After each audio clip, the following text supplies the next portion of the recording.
বাংলাদেশ ধান গবেষণার উদ্ভাবিত জাত বিধান 108। এই জাত আমি গত সিজনে চাষ করে বীজ রেখেছিলাম, এই সিজনে আবার চাষ করেছি।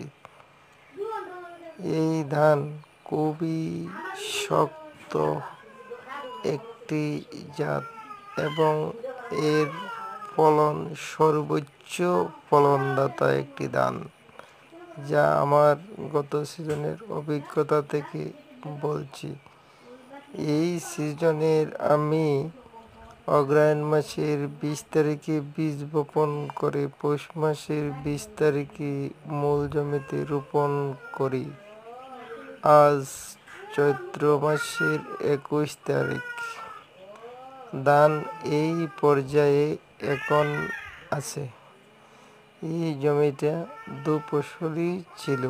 আমন ধান কাটার পরে আবার বোরো 108 আবাদ করেছি। আপনারা দেখলেই বুঝতে পারবেন এই জমিতে ফলন কেমন হবে।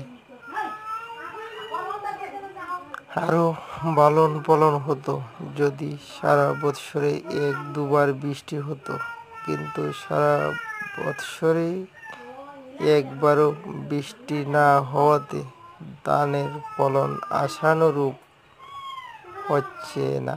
তারপরেও অনেক শুকরিয়া, আসলেই ভালো হয়ে